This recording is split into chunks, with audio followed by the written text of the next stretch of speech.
back. So for most parents, you've probably all have been there, maybe in a restaurant, a store, on an airplane, when your kid has a meltdown. And yeah, sometimes it is your kid, not somebody else's, and it can get very stressful. But there's no handbook to help out, but now there's actually books we can read to help us out. So these are called the Peaceful Outings Children's Picture Book Series. We have the author and the illustrator joining us, also a mother, Annie Alwine. Good morning to you. Good morning. Thank you so much for having me on. We're glad to talk about this, the Peaceful Outings. It sounds so lovely, but that's not always the case when you do take your child out. So tell us, what's the inspiration behind the book series? Yeah, so, I was inspired by my own anxiety as a first-time mom, taking my toddler on her first flight, going out to restaurants, into the library. I just become a little bit more experienced as a mom. You get a little less concerned about what other people think, but you still want those outings to be peaceful and enjoyable for you. So I searched for fun picture books to help my daughter and teach her, what to expect in these situations. And I couldn't find them anywhere. I searched, forever. And so when I found myself laid off from COVID here in San Diego, or I'm sorry, laid off due to COVID here in San Diego, I didn't have childcare. It was 1 month before giving birth to that guy back there.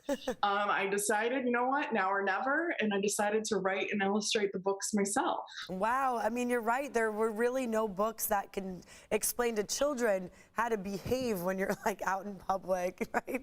I do want to meet the little ones behind you. What are their names? What are their ages? So that's Miles, he's 1, and Madison is 5. She's running a little daycare back there. I was going to say, they're behaving so well, Annie. That's impressive. Lots of bribing going on. So in this book series, explain how it works. I mean, how are you teaching kids, what to deal with when you're out in these public situations?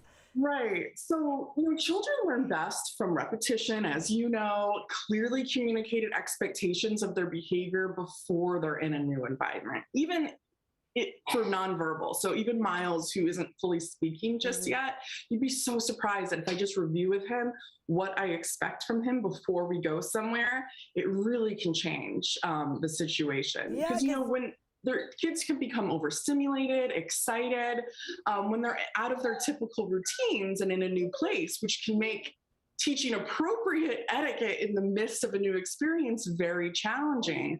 So, don't wait until COVID's over or until you're already on that flight, or if you're already out to eat or at the library, to beg them, not to scream, kick their neighbor's chair, stay in the seat. You can start practicing now. Although I'm sure there's a lot of moms and dads at home thinking, yeah, right, but when am I going to practice between all the other things I'm juggling, maybe packing for that trip? Running out of the house is always crazy. So that's why I really rely on picture books to help me with these situations. And that's why I wrote the books. You're already going to be doing reading time every night. You might as well pick books that help you, and you can, get 2 birds with one stone that way. No, Annie, this is quite brilliant. I was going to say, one of them says the peaceful plane. You have the peaceful library, which is very ironic. Just last week, I took my daughter to the library. All was good. We got her very first library card, and then she literally screamed her head off when I said it was time to leave. She didn't want to leave, so in the middle of this beautiful, peaceful library, she's screaming and crying. So I didn't expect that. I hadn't prepared myself. I'm like, it happens to all of us. Yeah. It's a reality we have to deal with. But, preparing, like you said, because kids also, I think, get a little, nervous if it's unknown environments. So to help them realize, oh, I'm going to a restaurant. This is what we do at a restaurant. Right. We preload them with this information. We forget that they're new. And if they're spending, the past few years in COVID, with you at home most of the time, and they don't know. We can't expect them to know that, hey, once you're in the library, you have to use quiet voices. We shouldn't be running around because that loud pitter patter of the feet can disturb people.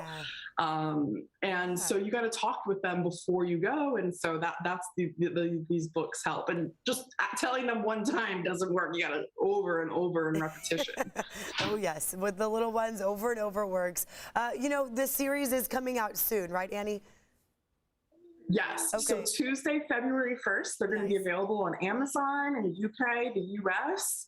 And you can also check my website, childrensbehaviorbooks.com, for a bookstore near you.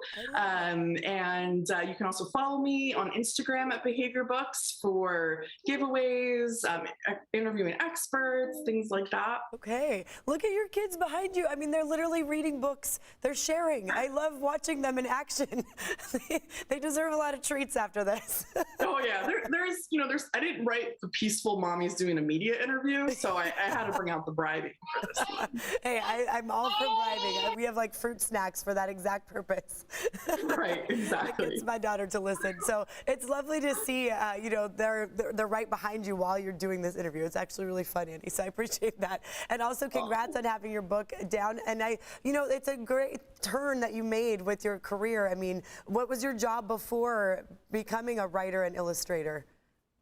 I was a senior marketing executive Okay. at a nonprofit here in San Diego. Okay. And then for you to become a writer and illustrator, was that something you ever thought you would do? No, it's not, but it is something that I wanted to do because I really wanted these books for my own kids. Yeah. So I was, up for the challenge, and I'm not the best artist, but I'm really passionate about disability rights and diversity. And I really had a vision of what I wanted to see in these books. I think books are getting better about including, multiple different types of characters. But I think you have to kind of seek out. So if I want to find a book with two moms, I have to seek that book out. And I think that just in all general types of books should have all types of disabilities in them. And I have found, in each, a lot of these kids' books, there's always maybe like a standard child in a manual wheelchair. And you know what? There's so many other types of disabilities. And I think that's fantastic, but I want to show the whole gamut. There's kids with hearing aids, limb loss. There's, children in there with vitiligo. So I wanted curious. I was really passionate to try to do it myself. About the images they're seeing, and you can teach them. These are all great lessons, learning moments. Annie, thank you so much, and good luck to you with your book series. We appreciate your time this morning. Thank you so much. I really appreciate you. Tell your kids good job. They're so cute.